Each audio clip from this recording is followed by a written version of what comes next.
Checking in with the diving team with Mike Smith, the diving coach, now third year with the program. Who do you have this year? We have Stella Thompson and Tiana Pierce. And what are their years? Do you know that yet? Have you gotten to know them much yet? Stella is a sophomore. She dove in middle school, and Tiana is a freshman. What, as you go into your third year of being a head diving coach, have you learned now? A few years into the program, you're starting to get some divers now on the girls' side. Well, first of all, it's good to see girls back diving.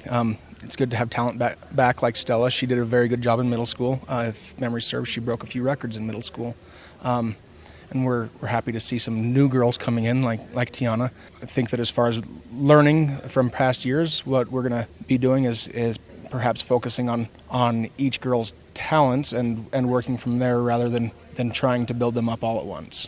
Early on in the season, what do you do with divers? Initially, we have to get a feel for being back on the board. It's not a sport that you can pick up like riding a bike. You have to regain your balance, regain your awareness of your body. So the girls will spend time relearning what it feels like to be on the board and relearning the dives that they had learned in the past. So that'll be our focus for the first little bit. After that, we'll work on learning new dives and then perfecting them later. Like I said, it's very early on in the year, so you're still learning exactly what you have to work with. But is this the first time you've had female divers since you've been the coach here? In past years, we've had a couple girls start that have not completed the season. This is the first year that I hope to have girls finish the season.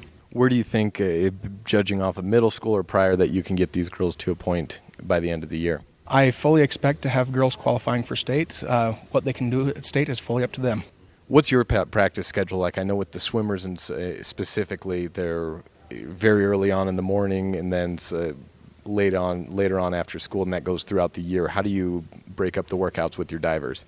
The divers will attend the morning practices with the swimmers, during which time they will either swim with the swimmers or do a dry land workout that's primarily a strength training exercise. And those strength training exercises are really focused on the muscles used in diving, being able to develop the quadriceps, the core muscles, and the deltoids most of all. So that's what they'll be doing in the mornings. In the afternoons, our schedule will be about an hour behind the swimmers, and we'll be performing a 2-hour practice after school each day. As the season gets started, you happen to have the swimming and diving Olympics going on, the competitions in that. Can you use anything of those events for getting the girls into it, or just maybe increasing the interest, or say, look at how they approach anything? We certainly like to look at the world's best when we're trying to emulate something, and I believe that having the Olympics going on right now has already helped in having 2 new young ladies come and dive for us. So we also are seeing some good numbers in the swim team. I have no doubt that they have high expectations of themselves, having watched the world's best compete. So Mike Smith, diving coach, checking in for the first time this year for the Coach's Corner. Thanks so much, and good luck as we progress through this season that's just about to start. Thank you very much.